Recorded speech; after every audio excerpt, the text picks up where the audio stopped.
What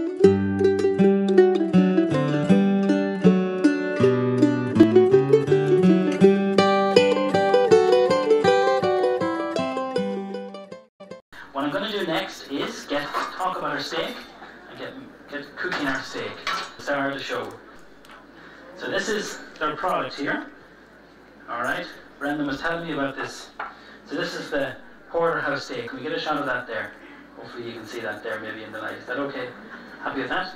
So that's it there. And I tasted this. As soon as he must have thought I looked hungry when I came in. And he cooked it up beautiful and pink. But the tender and the flavour. So it's Hereford beef that he's using. And I'm doing a lot of work now with the craft butchers.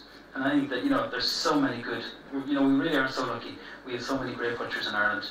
And the craft butchers, I know lots of good friends and good people who are providing and making the very best, providing you with the very best meat. So I just want to talk you through the whole process of cooking any kind of steak, okay? And actually Brendan said to me too, that you can buy it like this for a roast. It's a really good value, good flavour and good quality. And there are the three things that you want. So first of all, cooking it, okay? And this is the best way to cook steak. It's a question that so many people ask me. How do you cook the perfect steak? Number one, you have to go and buy it, okay, before you even begin to cook it, all right? Bring it to room temperature. So that's out for about an hour. 30 minutes is fine. We're going to put some black pepper and some salt. Remember I spoke about the fish? If you put too much salt in the fish too early, it draws out the moisture. Same with this. No oil on the griddle pan. And a lot of people ask me about this griddle pan. This is just, I think I paid about 25 euros for this. It's a cast iron griddle pan. It goes into the oven. That's the way we cook the steaks. And the reason why we cook it like that, it keeps it moist and succulent and stops it from drying out. So we're going to seal this off here in a minute. We just want to let this get nice and hot. I took over the business from my parents. This is the roasted red peppers. And there's not a day that I don't enjoy and love what I do, go into my kitchen and enjoy it. I'm going to show you a very simple butter, everyone, okay? We have some roasted red peppers. If you don't like peppers, my wife doesn't, you can use sun-dried tomatoes, okay? Roughly about half a teaspoonful of smoked paprika. And then what we're going to do is we're going to blend this with a little bit of basil, or you can use some thyme, I think is in your recipe. I don't have any. Or you can use some flat leaf parsley, it doesn't matter. So we blend this first of all, we let the food processor do the work. This is a flavoured butter, it's going to work fantastic with these steaks, but also you could serve it with pork, chicken, lamb, and also some baked potatoes or pasta. So just going to be a minute, excuse the noise. Okay, now what you're doing is you're kind of breaking it, just see as you're chopping it. You're going to break this down, and then just scrape this all here. Now, okay, and then we're going to put in our butter. I'm going to hide this from you because I'm going to just put this over here. Okay, you turn your neck there for a minute. We're going to put all this butter in here. Are you okay? I don't mind butter. You don't mind butter, it's only the oil. Okay, well that's fine. I don't feel as bad, good. Now, okay, so we're going to put in the butter. And so we have smoked paprika, red pepper, roasted red pepper. You can put garlic into that. You can put lots of different flavours if you want to. But I just want the flavour of the butter and the smoked paprika. So, excuse the noise. Again, you let the food processor do the work. Now, what I want again, you've heard me saying this, I want a little bit of texture. And what the texture means is that, first of all, you get beautiful colour, but you can see lots of the pepper. Can you see that there? If I can hold that up there to camera.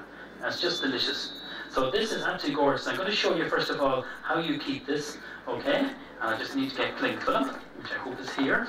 So this is how we keep our butter in the fridge. Now, and this will keep, honestly, for about 3 weeks, and also you can freeze it. So we just simply peel off the cling film. And if you don't like red pepper, remember I said you can use sun-dried tomatoes, but you know what's beautiful too, is some wild mushrooms. So you got to know what you're picking. That's the whole story here. So this is our pepper butter, roasted red pepper butter. Now we're going to shape it, and I'm just going to get Peter then just to scrape out the rest into a bowl here, and we can just spoon this on top. Now you can add more butter, but I like that there's a nice little bit of peppers in that. So we shape it. Can you all see that there? So with the cling film, you roll it, you roll it, and you roll it like that. And that will keep on a wee plate in the fridge. Of course it's soft, and that will keep no problem at all for about 3 weeks, or else you can freeze it for about 3 months. It is delicious. It is absolutely delicious. See, with some baked potato or anything like that, it's fantastic. So we're going to cook the Porterhouse steak, okay? And you have leaflets there. That's it there, the Porterhouse steak. Arthur's great name for it, so it is. And I wish Brendan the best of luck, because I think he's a fantastic guy and very passionate about what he does. And that's what it all starts from. So we're going to season this up.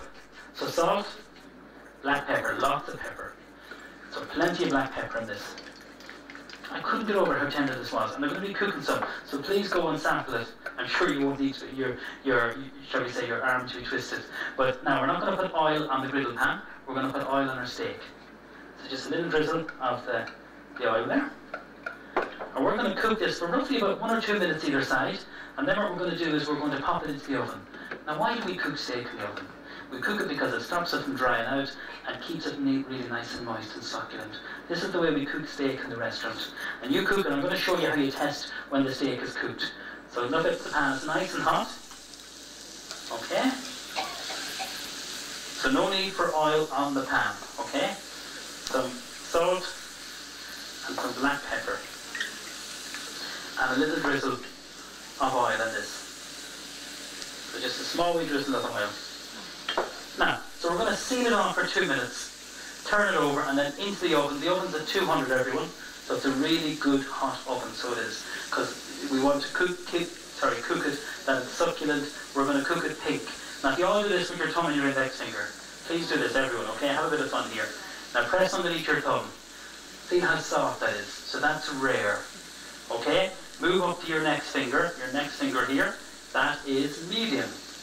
Come on, everyone do this. This is actually very, very true. So medium is your next finger. Then your next finger is medium well. Beginning to firm up. Can you feel the difference? And then your last finger is well done. You all think I'm absolutely crazy, but it is true. Before I show you again, I'm going to turn the steak. And that's exactly what I want. Can you see that there? Beautiful grill effect on the meat. That's fantastic.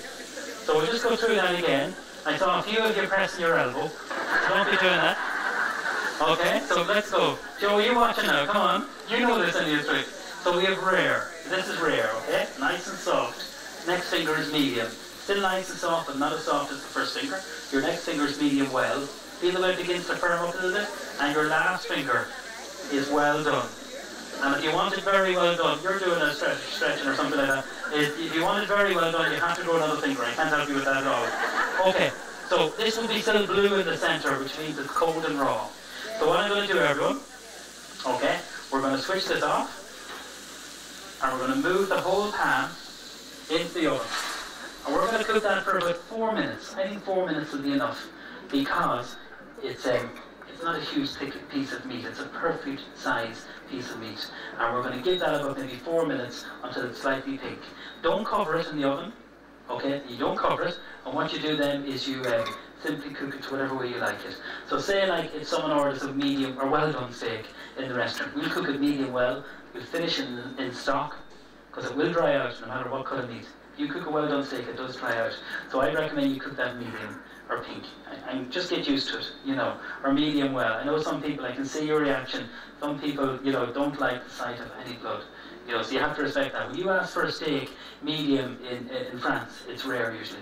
It is. I swear to God, you know it is, because one of the cameramen had it the other night, and it was actually rare. So you know, everyone's perception is different, but we'll cook it to whatever way. And trust me, the majority of people like it medium well, well done. You know, very well done is really a sin. Genuinely, it is. It dries out, and it's a waste of a good piece of meat, to be true with you. So I think there's a great product there. It's in the oven. We'll give it 4 minutes. I'm going to do a very quick stir fry for you.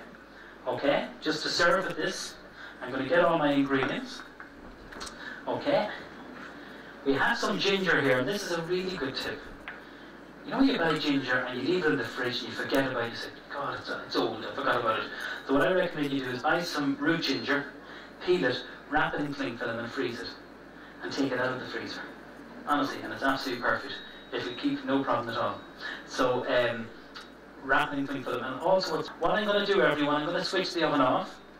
Okay, I'm going to take out the steak just before I cook, and we're going to let the steak finish in the oven. I just want to show you first of all, turn over the steak. Delicious, absolutely delicious. So that for me now is medium rare. So by the time that is cooked and rest, it'll be medium. Is that okay? So I press the centre of the meat, it still feels soft, and that's exactly what I want. So whoever wins this, and likes it well done, you're going to have to pop it into your oven just for about maybe 3 to 4 minutes, or onto a pan, just seal it off. Okay, very quick stir fry. And this is the last dish now for this half. So I'm just going to get all my ingredients. First of all, this is some pak choy. Pak choy is like an Asian green. This can be grown in Ireland. You get pak choy and pak choy. One is green, this is it here, which is the pak, and then the other one called pak is white in the centre. It's like, you could call it like an Asian cabbage. You could call it like that. And it's absolutely delicious. We're going to put in some mushrooms in your recipe. We have, pardon me, shiitake mushrooms.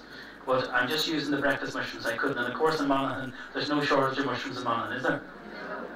Absolutely, any kind. And you have a wonderful selection of exotic mushrooms. So you can use them. Absolutely full of flavour. And when I say exotic, they would be oyster, shiitake, those kind of mushrooms. Okay, so we're going to cook this up, our pak choy. Alright, we're going to put some spring onion into it and some sesame seeds. So these are all our ingredients for our stir fry. And the beauty about a stir fry, everyone, is that it cooks really fast, it's healthy, it's nutritious, and you can use anything.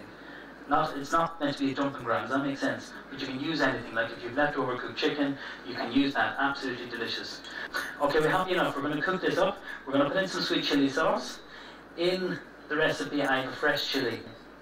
I was preparing chilli, I was making this seafood soup called seafood laksa, which is a spicy Thai soup. So I have the chilli cut like this, and I was scraping the seeds out with the point of the knife. Didn't the seed go into my eye? Yeah, and I couldn't cook for about an hour. My whole eye swelled up. So you just want to be careful and wear gloves. But they are hot, and the smaller the chilli, the hotter they are. So just be careful, okay? Okay, gentlemen, just remember that one now. So for our stir fry, in goes our mushrooms. Okay?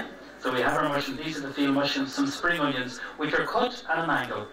So roughly about half of them is fine. Now we're going to put a little bit of chilli into this, just a touch of the fresh chilli. So remember what I said, just wear gloves, just a tiny little bit of the chilli. It's from next week, I'll be cooking in my house every day, and for the next 2 weeks, no days off, it's absolutely flat out. It's very intense. You do the program, it's intense for a month and then it's done. You might do a couple of voiceovers, so you're just getting people cooking. And the reaction I've seen to this program, Home Chef, with young people is fantastic. I'm so proud of that. And I'm so proud, hopefully, that I come across that, yeah, I can do this, just like we are having the fun tonight, and hopefully you'll feel, yeah, we can actually make this food. Now I'm going to put in the pak choy. We have a little bit of ginger. You can put garlic into it. I'm going to leave it out for this, but you can. Sweet chilli sauce. Okay, roughly about a tablespoon.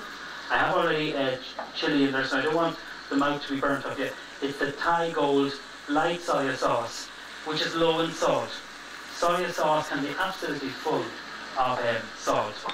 And then a little bit of oyster sauce. A tablespoon of that. Now, you can put cooked chicken into this, prawns, whatever you want. Give it a little shake. And then we're going to serve this up in a minute. And you don't usually put salt and pepper into that. Because usually with the oyster sauce and the soya sauce, there should be enough salt. And that's it. It's a wonderful way, if you can see that, you're keeping the colour, you're keeping the flavour, and you're keeping the texture of the vegetable. If you don't want to use the pak choy, I forgot some sesame seeds, sorry. A little bit of toasted sesame seeds. You can use some red onion, you can use any kind of vegetable, and that's the beauty about stir fries, is that they're so versatile, you can use absolutely anything in it. So you just arrange all your vegetables, your mushrooms, okay, spring onion, have everything done. That's the beauty about the stir fry, it's all about your preparation, which we call mise en place.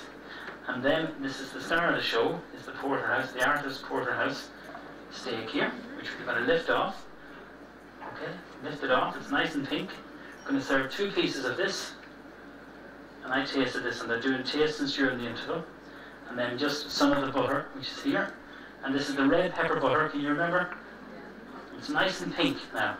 It might have gone a little bit over like medium well, but it's still not well done. And trust me, you taste this now tonight, you'll be absolutely delighted. So this is what we call a quenelle. It's a fancy name of, or word for like 2 spoonfuls of butter.